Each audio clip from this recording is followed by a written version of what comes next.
이따가 광고하겠습니다만 또 생일날은 또 생일턱이 있어야 돼서 우리 맛있는 우리 떡도 준비를 해두었습니다. 이따가 나가실 때 우리 하나씩 생일떡 받아가시면 좋겠습니다. 그래서 오늘 교회 우리 생일을 맞이해서 우리 다시 한번 우리가 교회로서 또 이 땅에 하나님께서 우리 교회를 세워주신 의미가 뭐고 또 교회로서 우리 성도들은 어떻게 교회를 세워가는 것이 하나님 뜻인가라는 의미에서 오늘 말씀의 제목을 교회가 세상을 이기는 방법, 교회가 세상을 이기는 방법이라는 제목으로 오늘 교회에 대해서 다시 한번 우리가 말씀을 좀 상고하고 또 다짐하고 또 결단하는 그런 시간 좀 가졌으면 좋겠습니다. 많은 분들이 이렇게 질문을 자주 하죠. 교회가 뭐 하는 곳이냐? 교회가 어떤 곳이냐? 아마 우리 교회를 십수년 또 다니신 분들도 이렇게 교회가 어떤 곳입니까? 교회가 뭐 하는 곳입니까? 이렇게 질문 받으면 이렇게 대뜸 이렇게 답이 안 나올 때가 있죠. 그래서 오늘은 교회가 뭐 하는 곳이냐, 또 우리 교회로서의 성도는 또 어떤 존재냐 하는 것을 우리가 함께 상고해보고 오늘 이후에 누가 물어봐도 교회는 이런 곳이야 라고 우리가 그래도 어느 정도 대답해 줄 수 있었으면 좋겠습니다. 여러분, 교회가 어떤 곳인가, 교회가 뭐 하는 곳인가, 이 질문에 답을 하려면 먼저 우리가 알아야 될 게 있습니다. 그게 뭐냐면 교회와 예수님의 관계가 어떻게 되느냐, 교회와 예수님 관계. 요거는 여러분 답을 하기가 조금 쉬우시죠? 교회와 예수님은 어떤 관계입니까? 그랬더니 뗄래야 뗄 수 없다, 이런 답을 하시는데 그거 맞죠? 그래서 오늘 먼저 교회랑 예수님이 어떤 관계인지 우리 오늘 본문 에베소서 1장 22절과 23절을 한번 먼저 보시면, 자, 여기서 그는 예수님입니다. 예수님을 무엇으로 삼으셨어요? 교회의 머리. 그 다음 23절 보세요. 그러면 교회는 예수님의 몸. 여러분, 머리하고 몸, 요 두 단어를 이렇게 붙여놓으면, 머리와 몸을 붙여놓으면 여러분 이 교회와 예수님의 관계가 어느 정도 이해가 되시죠? 여러분, 머리와 몸이 죄송한 표현입니다. 이렇게 떨어져 있는, 끔찍하죠. 근데 머리와 몸이 여러분 이렇게 붙어 있는 상태를 여러분 뭐라고 부를 수 있을까요? 그렇죠. 한 몸, 온전한 몸, 뗄래야 뗄 수 없는 한 몸.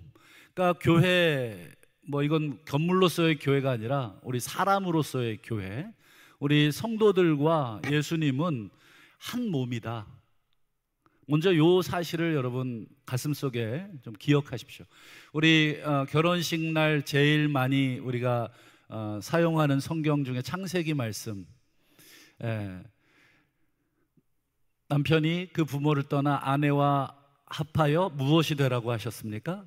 한 몸이 되라. 그러니까 그 의미가 여러분 부부간에만 해당되는 게 아니라 예수님과 교회도 한 몸이다. 여러분, 먼저 우리 주님과 우리는 한 몸이다. 머리가 예수님이고 우리는 몸이다. 먼저 이것을 여러분 기억하고 계시면, 그러면 여러분 다시 질문, 교회가 뭐냐? 교회가 뭐 하는 곳이냐? 교회가 어떤 곳이냐? 이 질문에 답을 하려면 누구를 여러분 이야기하시면 됩니까?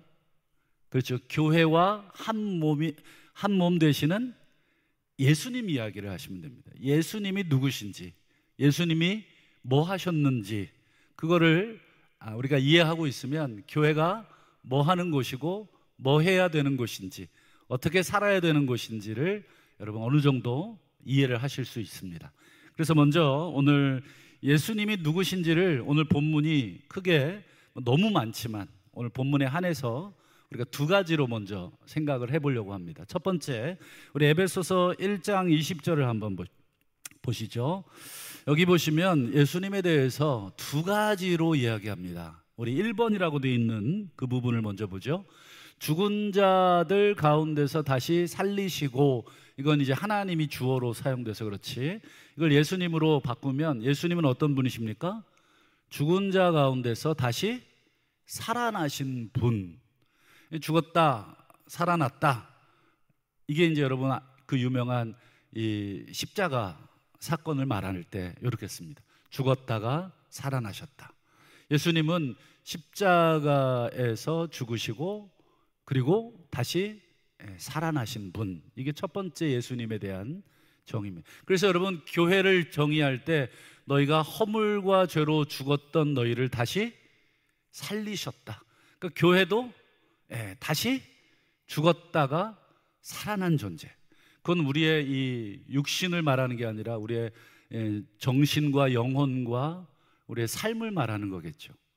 자, 두 번째가 더 중요합니다. 예수님을 어떻게 묘사하고 있습니까? 하늘에서 하나님의 우편에 앉히사. 그러니까 예수님은 하나님 우편에 앉아 계신 분. 우리 사도신경 우리 고백할 때 뭐 이렇게 하다가 하나님 우편에 앉으셨다 이렇게 돼 있잖아요. 여러분, 이 2번 하나님 우편에 앉았다라는 말의 뜻이 뭐겠습니까? 하나님 오른쪽에 앉았다. 우리는 보통 앉으면은 여러분 이렇게 쉬는 개념이잖아요. 근데 이 성경 개념은 앉는다라고 하는 것은 통치의 개념입니다. 통치. 보좌에 앉으신 우리 하나님, 하나님 쉬고 계시는구나, 다리가 아프시구나, 이런 뜻이 아니라 왕권에 앉으셨다, 즉 통치하고 계신다. 이게 이 성경의 수거입니다. 수거. 그래서 하나님 우편에 앉으셨다는 것은 통치하신다. 그러면 그 부분을 22절을 통해서 한번 확인해 볼 수 있는데, 22절을 한번 볼까요? 뭐라고 돼 있냐면, 만물을 그 예수의 발 아래에 복종하게 하셨다, 이렇게 돼 있죠. 만물을 예수 발 앞에 복종하게 하셨다. 그러니까 만물이 예수 발 앞에 지금 복종하고 있다. 예수가 지금 하나님 보좌 우편에 딱 앉아 있고, 그 발, 여러분, 왕들은 이 발을 땅에 딛지를 않습니다. 그래서 이 발을 얹을 수 있는 이 스툴 같은 거, 발판이죠. 발판에 딱 발을 대고 있으면 모든 백성들, 모든 이 신하들이 그 발에 어떻게 합니까? 엎드리게 되죠. 그게 바로 이 통치한다는 뜻입니다. 통치. 예수님이 하늘 보좌 우편, 하나님 보좌 우편에 앉으셨다는 것은 만물을 지금도 통치하시는 분. 그러면 여러분, 우리가 이제 중요한 질문을 여러분 해야 됩니다. 우리 예수님이 십자가 지시고 부활하셔서 하나님 보좌 우편에서 지금 통치하시는데, 통치자가 되셨는데 어떻게 통치자가 되셨나? 여러분, 어떻게 통치자가 되셨습니까? 우리 예수님이? 여러분, 뭐 칼을 쫙 빼들고, 베드로가 여러분 칼을 쫙 빼들고 이 말고의 귀를 막 자르면서 주님 힘으로 이렇게 이야기했었을 때 예수님 뭐라 그랬습니까? 그 칼 다시 칼집에 꽂아라. 칼로 일어나는 자는 칼로 망한다. 내 나라는 여기에 속한 나라가 아니다. 즉 이 땅에 속한, 이 땅의 여러분 권세자들, 이 땅에 여러분 이 왕들은 무엇으로 이 통치권을 이렇게 거머쥡니까? 그렇죠. 막 군사적인 쿠데타, 힘으로 막 눌러서 상대방을 죽이거나 굴복시켜서 내가 정권을 잡거나 힘을 갖죠. 여러분, 지금 뭐 미개한 나라들이 대부분 그렇잖아요. 다 이 군사를 동원해서 이 백성들을 검열하고 숨을 못 쉬게 만들어서 복종시키죠. 강제로 이 발 앞에 무릎 꿇게 만들잖아요. 그러면 여러분, 예수님도 그런 식으로 무릎 꿇게 만들었는가? 아니시겠죠? 여러분, 예수님이 힘으로 또 강제로 권력으로 총과 칼로 여러분 그렇게 통치자가 되셨습니까? 그게 아니다. 우리가 성경을 잘 읽어보신 분들은 예수님 너무 바보 같다.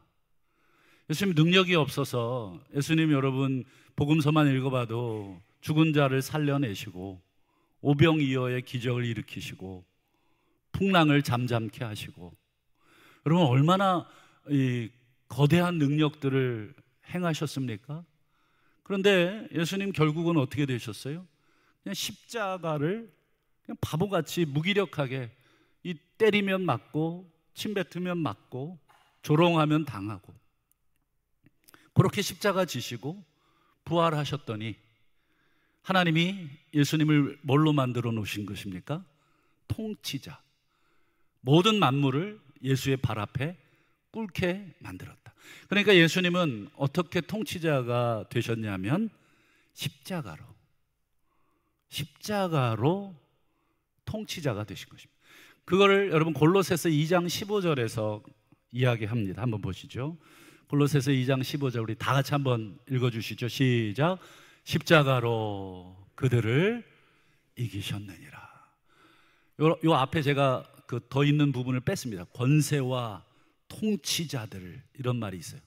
이 세상의 권세자들, 이 세상의 통치자들은 힘으로, 칼로, 무력으로 통치하려고 하는데 예수님은 십자가로 그들을 이기고 다스리신다. 여러분, 십자가로 이겼다는 게 뭐예요? 죄송합니다. 요런 십자가를 이렇게 들고 가서 막 십자가로 막 머리를 다 깨부셔서 그런 뜻이 아니잖아요. 이 십자가, 우리가 성경을 쭉 읽어보면 그 십자가가 어떤 십자가인지 너무너무 참혹하기 짝이 없고 너무너무 굴욕스러운 십자가. 얼마나 굴욕을 당하셨습니까? 그 십자가로 세상의 권세를, 세상의 통치자들을 이기셨다. 이게 골로새서 2장의 아주 유명한 말씀입니다. 여러분, 과거에 여러분 우리 인류는 누구를 따라가는 삶을 살았나? 여러분, 예수께서 십자가로 여러분 세상을 이기시기 전 우리 인류는 계속해서 끊임없이 누구를 따라다니는, 이 표현이 그렇습니다만 쫄개들이었나? 그게 여러분 에베소서 2장에 나와 있는데 한번 보실까요? 2장 2절을 보시죠. 그때에 너희는, 그때라는 말이 중요합니다. 그때, 이 예수 그리스도의 십자가 이전의 인류를 말하는 것이죠. 예수께서 십자가로 이기시기 전에 인류는 누구를 따랐냐면 공중의 권세 잡은 자, 공중의 권세 잡은 자를 따랐다. 근데 이 공중 권세 잡은 자가 누구냐? 불순종하는 아들들, 불순종하는 사람들 가운데서 역사하는 영. 이 말은 이 모든 사람을 불순종하게 만드는 영, 이런 뜻입니다. 누구에 대해서 불순종하게 만듭니까? 그렇죠, 하나님에 대해서. 이 공중의 권세 잡은 자, 즉 모든 사람들을 하나님을 향해서 끊임없이 불순종하게 만드는 영, 그게 누구죠? 사탄. 여러분, 사탄이 우리는 여러분 과거에 우리 인류는 전부 사탄을 따라다니는 삶이었습니다. 여러분, 사탄이 우리 인류를 어떤 삶으로 이끌었습니까? 여러분, 창세기 가장 먼저 나오는 그 사건, 에덴 동산만 여러분 들여다봐도 사탄이 우리를 어디로 이끌어가는지 너무 명확하게 보여주고 있죠. 여러분, 사탄은 우리 최초의 인류 아담과 하와를 여러분 끊임없이 하나님의 명령에 불순종하는, 그래서 하나님의 뜻에 대적하는 삶으로 유혹하고 미혹하고 그쪽으로 계속 끌고 갔죠. 아담과 하와에게 뭐라 그랬습니까? 야, 하나님이 정말 동산에 있는 모든 나무의 실과 다 먹지 말라 그랬냐? 순새빨간 거짓말이잖아요. 하나님이 뭐라 그러셨어요? 다 먹으라 그러셨잖아요. 그런데 다 먹지 말라 그랬냐? 그리고 여러분, 선과 악을 아는 나무의 열매 먹지 말라고 했는데 사탄은 뭐라고 또 거짓말로 미혹했습니까? 아니다. 정령 죽으리라. 이거 새빨간 거짓말이다. 이거 먹으면 죽지 않는다. 이거 먹으면 너희들 눈이 밝아져서 하나님처럼 된다. 여러분, 끊임없이 사탄은 우리 최초의 인류 아담과 하와 때부터 인간들로 하여금 하나님께 불순종하게 만드는 그 영이었습니다. 그뿐입니까? 여러분, 하나님만 대적하게 만들었습니까? 그렇죠. 이 형제 간에도 대적하게 만들잖아요. 참 명절에 이번에 가족 간에도 참 화목한 시간을 보낸 가정이 있는가 하면 가족 간에도 끊임없이 대적하고 끊임없이 정죄하고 형님 탓이라 그러고 네 탓이라 그러고 듣기 싫어 죽겠잖아요. 맨날 가족 간에 모이면 차라리 안 만나는 게 좋아요. 그걸 만나서 맨날 이렇게 서로 험담하고 싸울 거 못하러 만나나. 기왕에 만났으면 좀 아쉬운 게 있어도 가슴에 묻어둘 줄도 알고 칭찬도 할 줄도 알고 이래야 되는데, 만나면 그냥 또다시 2라운드 3라운드 막 명절 끝날 때 되면 다 등 돌리고 돌아가서 다음 명절 때까지 막 보니 안 보니 이러잖아요. 여러분, 아담과 하와의 그 자식들 가인과 아벨을 어땠습니까? 가인이 아벨을 죽였잖아요. 왜 죽였어요? 뭐 대단한 잘못을 했나 봤더니 아무것도 하지 않았어요. 그저 예배 드리는데 아벨의 예물과 아벨은 하나님께서 연락하시고 가인은 자기 예배는 또 자기 예물은 하나님이 연락하지 않으니까 그거 화가 나가지고 자기를 돌아다 봐야 되는데 내가 왜 내 예배는 내 예물은 하나님이 돌아보지 않으시는가? 나에게 뭐가 부족한가? 자기를 돌아봐야 되는데 누구를 제거하려고 그렇습니까?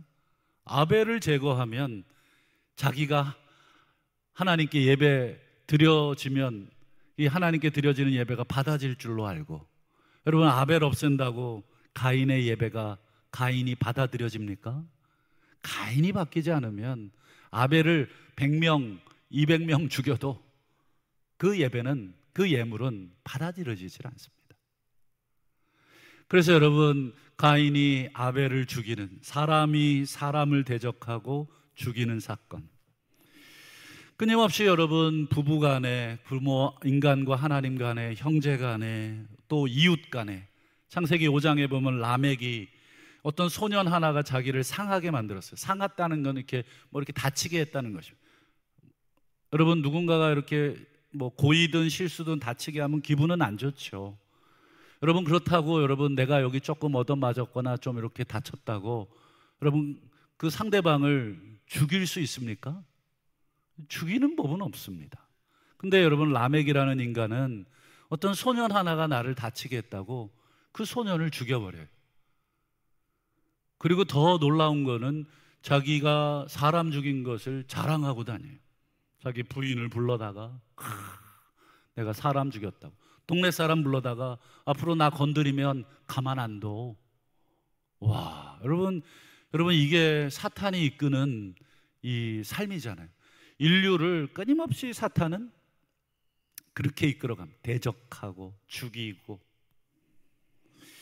여러분, 인류의 역사를 보세요. 오늘 장로님 기도하셨지만 여러분, 온 세상이 곳곳이 전쟁입니다. 언론에 드러난 나라들만 지금 기도하셨지만 여러분, 아프리카, 또 우리나라도 전쟁 중이에요. 여러분, 온통 인류의 역사가 이 대적과 전쟁, 끊임없이 이제 남의 영토를 빼앗고 그것을 차지하려고, 여러분, 갖다 쏟아부은 그 무기값만 얼마입니까? 여러분, 그 무기 전부 식량으로 바꾸어서 여러분 굶고 있는 사람들 그냥 무상으로 나눠준다 그러면 여러분 미사일 한 방 쏘는데 여러분 수억씩 들어갑니다. 그거 한 방만 쏩니까? 수백 발씩 쏘잖아요. 곱하기 100 해보세요. 그거 하루에만 그렇게 쏘죠. 전쟁이 1년, 2년 되면 여러분 모든 재정이 전부 무기 만드는데 다 사용됩니다. 백성들은 헐벗고 굶주는데 그저 여러분 남의 땅 조금 더 차지하려고 그렇게 대적하고 전쟁하고 뜯어내려고 하는 인류의 역사. 여러분 그런 인류의 역사, 대적하고 분열시키는 인류의 역사를 여러분 누가 오셔서 어떻게 해결하셨는가? 여러분 그게 에베소서 2장 14절과 15절 말씀. 여러분 2장 14절 15절 보면 예수님에 대한 놀라운 표현이 하나 나오죠. 2장 14절 보세요. 그는 우리의 화평이십니다. 이 화평이라는 단어를 왜 꺼냈겠습니까? 온 인류가 공중의 권세 잡은 자, 지금 하나님께 불순종하고 인간과 인간 사이, 형제와 형제 사이를 대적하게 만드는 그 사탄이 만들어 놓은 분열과 싸움, 그 모든 것을 다 뒤집으실 하나님, 화평의 하나님. 그는 우리의 화평이십니다. 원수된 것들, 하나님과 인간, 인간과 인간, 형제와 형제, 부부와 남편과 아내, 이웃과 이웃, 모든 것들이 다 갈라지고 원수된 것을 자기 육체로 허물어 내셨습니다. 이 말은 여러분 십자가로 이기셨습니다. 이 골로새서 2장의 말을 이렇게 표현한 것입니다. 자기 육체, 십자가에 그 인류의 끔찍한 죄, 서로를 의심하고 대적하고 죽이고 정죄하는 그 모든 인류의 죄를 자기 육체에 진멸해 내셨습니다. 그리고는 여러분 15절에 보세요. 그 십자가에서, 그 십자가로 예수님이 무엇을 만드셨냐면 한 새 사람. 그게 누구예요? 교회. 그게 누구예요? 성도. 그게 누굽니까? 조금 쑥스럽지만 나. 예수 믿는 나. 우리가 예수를 진심으로 믿었다면, 우리가 예수의 십자가를 진심으로 믿고 그 십자가가 이루신 평화를 진심으로 우리가 아멘 하실 수 있다면, 예수님은 그 십자가로 예수님 안에서 한 새 사람을 창조하셨다. 그게 바로 교회요, 그게 바로 성도요, 그게 바로 나. 그래서 그 새롭게 창조하신 인류, 과거에 대적하고 반목하고 죽이고 미워하는 인류를 이제는 패하시고, 사탄을 따라가던 그 인류를 패하시고, 이제 예수 안에서 화목과 화평을 이루는 새로운 인류를 만들어서 무엇을 이루게 하십니까? 화평을 이루도록. 제가 서두에 여러분 교회가 어떤 곳인지, 교회가 뭐 하는 곳인지를 알려면 예수님이 누구신지 우리가 알아야 된다. 여러분 예수님이 누구신가를 제가 짧은 시간 지금 말씀을 드렸죠.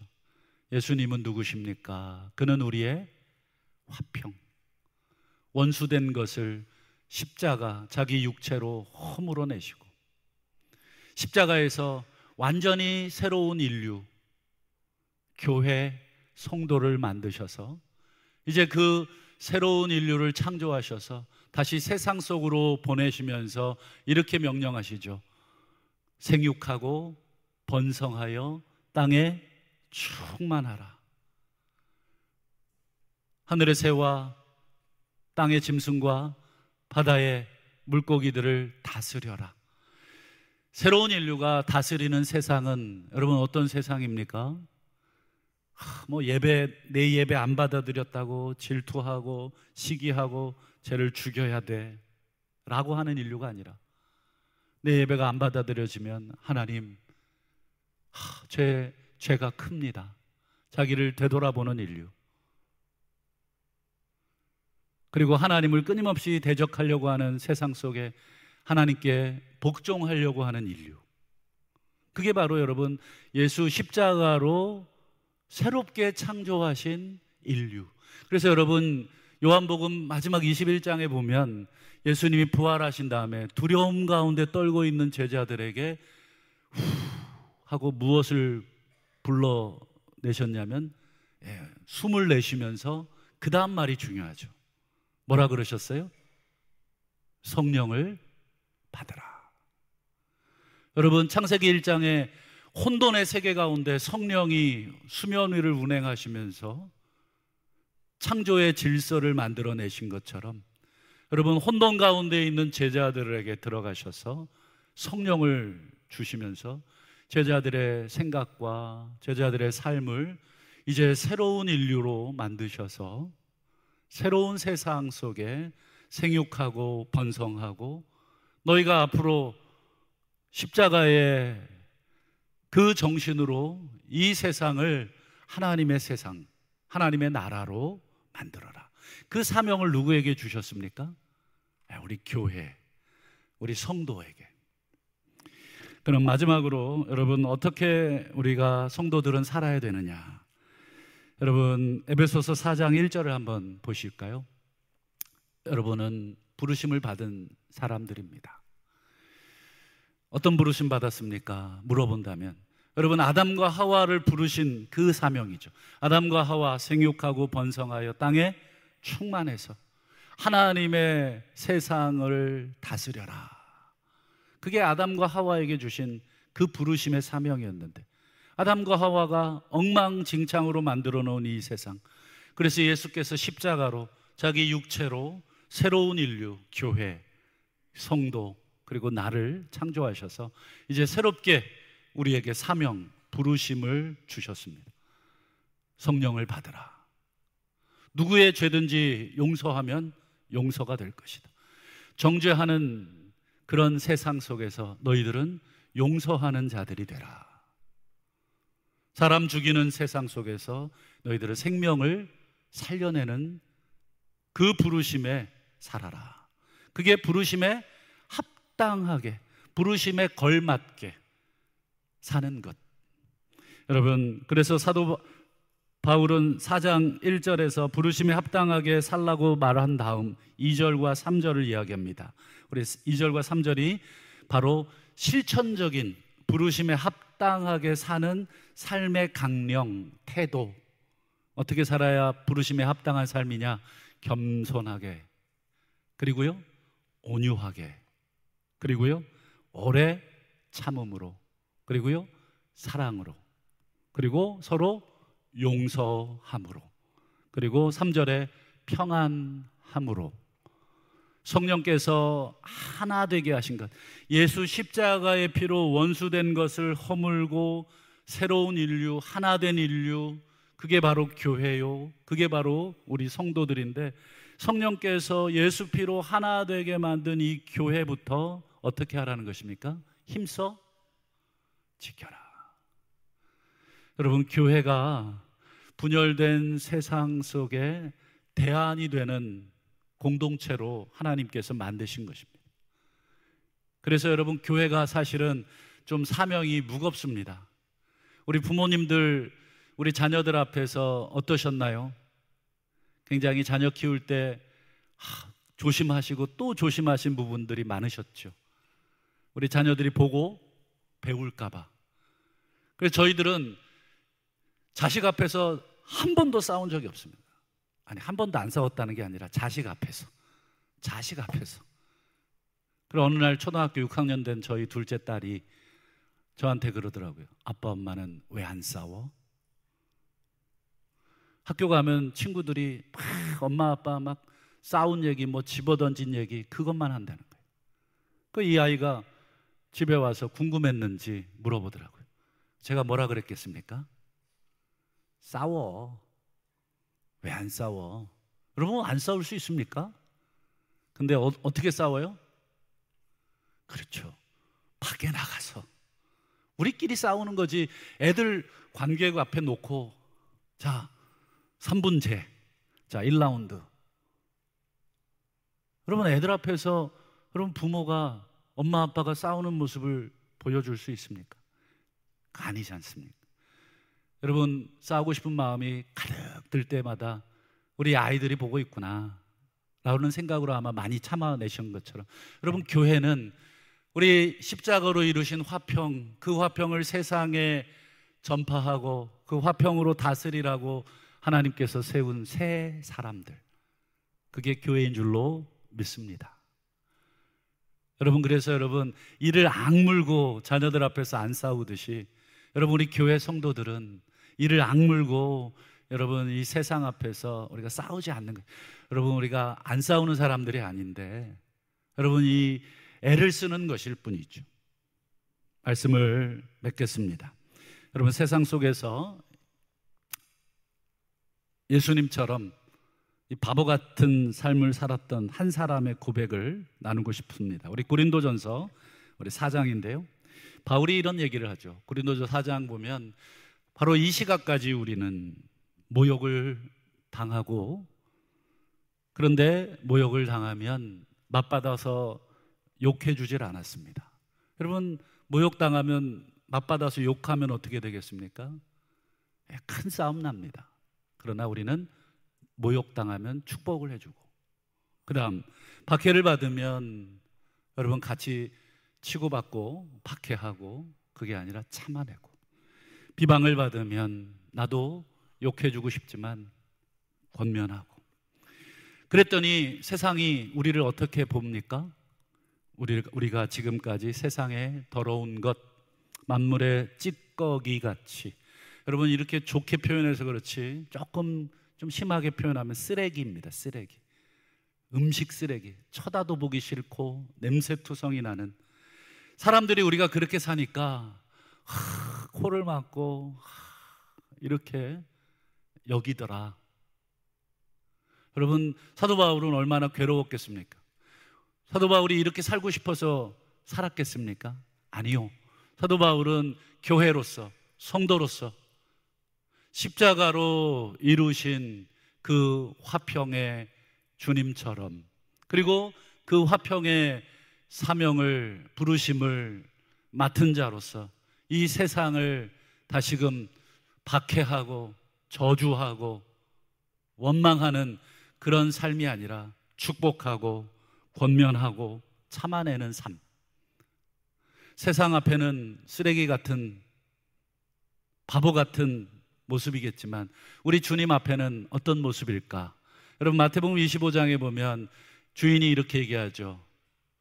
잘하였도다, 착하고 충성된 종아. 여러분, 이렇게 사는 거 여러분 쉽지 않잖아요. 이거 우린 너무 잘합니다. 여러분, 어떻게 우리가 참아낼 수 있습니까? 어떻게 여러분 우리를 향해 모욕하는 자를 축복할 수 있겠고, 우리를 향해 때리고 비방하는 자를 여러분 참아주고, 그리고 좋은 말로 타이를 수 있겠습니까? 쉽지 않은 삶이죠. 그렇기 때문에 주인이 뭐라고 합니까? 잘했다, 착하고 충성된. 충성이라는 말은 내 말을 따른 종, 내 말을 지켜낸 종, 이런 뜻이잖아요. 여러분, 잘하였도다, 착하고 충성된 종아, 이 한마디 우리 주님 앞에 섰을 때 우리가 들을 수 있다면, 그것으로 여러분 이 땅에서 우리 교회로서 또 우리 성도로서 새롭게 지음받으신 새로운 피조물로서 여러분 우리가 교회를 화평 가운데 세운다면 우리 주님께서 정말 이 한마디 우리에게 들려주실 줄로 믿고, 바라기는 이제 92년 된 우리 동부교회가 이 지역사회에서, 또 우리 동부교회 성도들이 이 지역에서 참으로 예수님처럼 화평을 보여주는 그러한 아름다운 교회 다 함께 만들어가 주시기를 주님의 이름으로 축원합니다.